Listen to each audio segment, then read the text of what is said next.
Dans ma vidéo précédente, je parlais de l'usage de la parole qui nous permet de comprendre et de nous engager dans l'œuvre du Seigneur. Comme j'en suis arrivée à la conclusion qu'elles sont de véritables semences, la suite logique de ma réflexion sur l'obéissance me conduit à la récolte, c'est-à-dire au moment de se mettre en action. La façon dont Jésus parle par des images me fascinera toujours. Après avoir révélé sa véritable identité à la femme samaritaine, il répond à ses disciples qui le pressent à manger que son aliment, c'est d'accomplir la volonté de Dieu. Nous mangeons essentiellement pour nourrir notre corps. Et bien que ça puisse être agréable de le faire, ce n'est pas là que notre satisfaction intérieure se trouve. Jésus a ensuite parlé de la moisson comme d'un salaire pour celui qui moissonne. Nous sommes à la recherche de quelque chose qui nous fait sentir vivants, qui donne un sens, une valeur à notre vie. Nous ne voulons pas vivre des journées qui se suivent et se ressemblent en accomplissant ce que les autres attendent de nous. Nous voulons mener une vie motivée par une conviction profonde, une motivation intérieure qui nous pousse à aller vers le haut et qui nous donne la force et l'audace de faire face à l'adversité. Les gens qui vivent leur vocation sont inspirants. Ils accomplissent leur raison d'être et ne perçoivent pas leur responsabilité comme un travail, mais comme une opportunité d'apprendre, de grandir. Ils ne voient pas les obstacles comme des malheurs, mais comme une occasion de voir Dieu agir dans leur vie. Dieu ne veut pas nous conduire au bonheur. Le bonheur est là. Notre source de joie, c'est lui. Il veut nous amener à maturité, nous rendre lucides à propos de nous-mêmes, sur ce qui nous empêche de savourer sa présence et ce qui nous empêche de goûter pleinement à la moisson qu'il place devant nous. Les entraves dans nos vies semblent nous retarder, mais en réalité, elles nous font gagner des pas vers nous-mêmes, des pas essentiels avant de continuer notre route avec lui, car c'est sa joie qui produit en nous l'obéissance. La joie qu'il nous communique lorsque nos regards sont tournés vers lui en nous, et que nous accomplissons les œuvres qui correspondent à ce que nous sommes en vérité, au désir qu'il a semé dans notre cœur en nous façonnant à son image.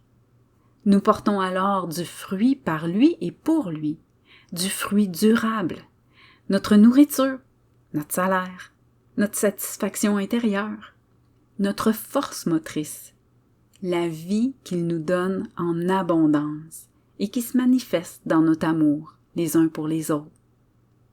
Récemment, alors que je m'installais pour prier, je me suis vue m'apprêter à veiller sur le monde avec Jésus.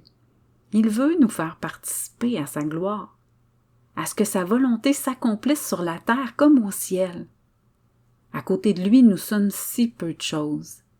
L'idée de veiller sur le monde m'aurait donné le vertige, mais en lui, nous devenons tout et tout devient possible.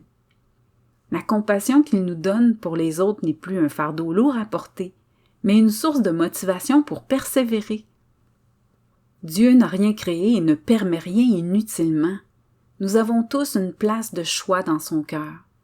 Comme un fruit, nous avons tous une couleur, un parfum unique qui vient de lui et qu'il veut manifester à travers nous dans le monde. Les psaumes mettent en évidence qu'on dépense inutilement notre temps, notre énergie et nos ressources si on ne fait pas chaque jour ce pourquoi Dieu nous a créés, si on prive le monde de la part de sel et de lumière qu'il a mis en nous. Pour nous épanouir dans ce que l'on fait, on a besoin, comme Jésus, de garder continuellement nos oreilles spirituelles ouvertes pour recevoir de notre Père céleste, être présent à ce qui se manifeste en nous. De même, on a besoin de garder nos yeux spirituels ouverts pour voir Dieu agir, comprendre ce qu'il nous montre, de façon à choisir librement de nous accorder à sa volonté parfaite pour entrer dans la récolte qu'il a pour nous, et rester fermement engagés sur le chemin de grâce et de vérité déjà tout tracé dans notre cœur. Un chemin dans lequel, au nom de Jésus, nous transmettons humblement ce que nous avons reçu de lui, où il fait de nous un cadeau pour les autres, une bénédiction, une réponse à leurs prières. Ce chemin n'est pas une autoroute à plusieurs voies où l'on peut voir droit devant soi. C'est un chemin étroit, avec des virages parfois très serrés, qui demande de faire des choix précis, de garder une vigilance constante et de persévérer, même si à chaque courbe le paysage change et nous place devant un nouvel horizon. Jésus ne faisait rien de lui-même. Il prenait plaisir à être avec son père, à faire ce qu'il lui montrait, à prendre le temps de se laisser nourrir, enseigner par lui. Il était attentif. Il ne se laissait pas troubler. Il laissait le lendemain prendre soin de lui-même. Car la seule façon d'être en maîtrise de soi, c'est d'être présent. C'est d'être maintenant.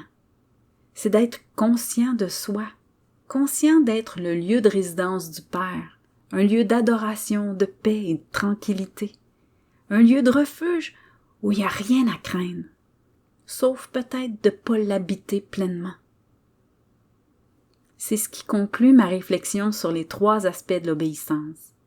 Il y aurait certainement encore beaucoup à dire, comme le contexte dans lequel Dieu a déposé ce projet de dessin dans mon cœur. Peut-être dans une prochaine vidéo? Merci de m'avoir écouté et à bientôt.